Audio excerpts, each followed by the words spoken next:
1962 का भारत चीन युद्ध, हिमालय में अग्नि परीक्षा। आज़ादी के ठीक बाद के उन सालों को याद करें तो एक नारा हर तरफ सुनाई देता था, हिंदी चीनी भाई भाई। ये सिर्फ चंद शब्द नहीं थे, बल्कि शांति और विकास के लिए एक बेहद गहरी और उम्मीद से भरी सोच का प्रतीक थे। उस दौर का कूटनीतिक माहौल कुछ ऐसा ही था। और दरअसल इस दोस्ती और शांति की बुनियाद रखी गई थी पंचशील समझौते के जरिए। भारत उन पहले देशों में शामिल था जिसने चीन की नई सरकार को मान्यता दी थी। इस समझौते पर इसी उम्मीद के साथ दस्तखत किए गए थे कि एशिया के ये दो विशाल देश मिलकर पूरी दुनिया के सामने शांति का एक नया और बेहतरीन उदाहरण पेश करेंगे। एक ऐसा दृष्टिकोण जहां दोनों एक दूसरे के विकास में सहयोगी बन सकें। लेकिन इस शांति के पर्दे के पीछे एक खामोश तूफान आकार ले रहा था। असल में हिमालय की सीमाएं पूरी तरह से तय ही नहीं थीं। मुख्य रूप से दो क्षेत्रों में विवाद उभर रहा था। एक तो लद्दाख के पास अक्साई चिन और दूसरा नेफा, जिसे आज हम अरुणाचल प्रदेश के नाम से जानते हैं। यही अनिर्धारित सीमाएं एक बड़े टकराव की नींव बन रही थीं। यहाँ कूटनीतिक भ्रम और सैन्य वास्तविकता का अंतर समझना बहुत जरूरी है। एक तरफ भारत का पूरा ध्यान शांति और कूटनीति पर था, जबकि सेना के पास आधुनिक हथियारों और कड़ाके की ठंड से बचने वाले कपड़ों की भारी कमी थी।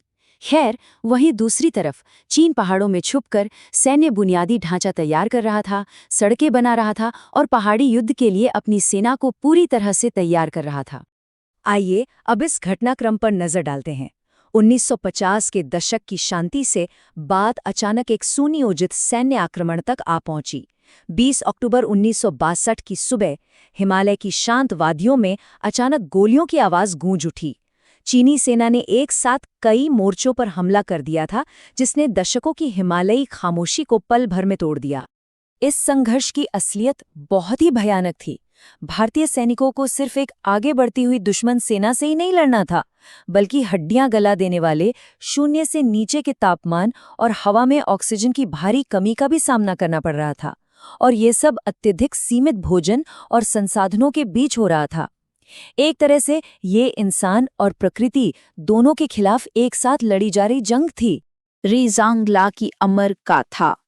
यहाँ ये आंकड़ा देखना काफी हैरान करने वाला है। 120 भारत के महज 120 जवान भारी हथियारों से लैस हजारों दुश्मन सैनिकों के सामने पूरी तरह से घिर गए थे।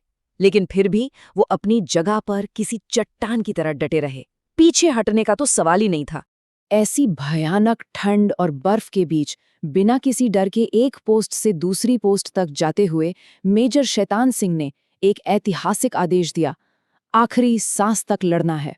और उन्होंने अपने वीर जवानों में एक ऐसा जोश भरा कि उन्होंने अपनी गोलियां पूरी तरह खत्म होने तक दुश्मनों का डट कर मुकाबला किया। दोस्तों, ये अदम्य साहस की वो मिसाल है जिसने खुद दुश्मन को भी हैरत में डाल दिया था। तो वहीं देश के अंदर का माहौल पूरी तरह बदल चुका था। आज़ादी के बाद देश पहली बार इतने बड़े और भयानक सैन्य संकट का सामना कर रहा था। परिवार गहरी चिंता में रेडियो के पास बैठे रहते थे, मंदिरों में लगातार प्रार्थनाएं हो रही थीं। पूरा भारत जैसे एक सदमे में था। और फिर एक और हैरतअंगेज घटना हुई। जितनी तेजी से ये युद्ध शुरू हुआ था, लगभग उतनी ही तेजी से चीन ने नवंबर के अंत में अचानक एक तरफा युद्ध विराम की घोषणा कर दी। लगभग 1 महीने तक चला ये युद्ध अपने पीछे हजारों सैनिकों की शहादत और एक गहरे दर्द से भरे भारतीय समाज को छोड़ गया। सच कहें तो नुकसान सिर्फ सैन्य नहीं, बल्कि मनोवैज्ञानिक भी था। इस युद्ध का सबसे गहरा असर तत्कालीन प्रधानमंत्री जवाहरलाल नेहरू पर पड़ा। वो चीन को एक सच्चा दोस्त मानते थे और इस आक्रमण ने उनके उस विश्वास को पूरी तरह से तोड़कर रख दिया।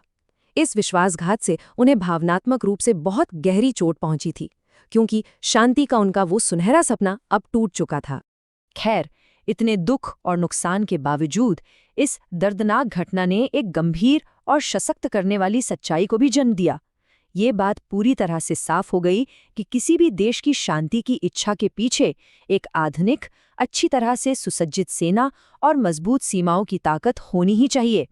सेना का आधुनिकीकरण, नई सड़कें और सीमा पर ढांचागत विकास अब अत्यंत प्राथमिकता बन गए थे। इस विश्लेषण को समाप्त करते हुए आइए एक जरूरी सवाल पर गौर करते हैं।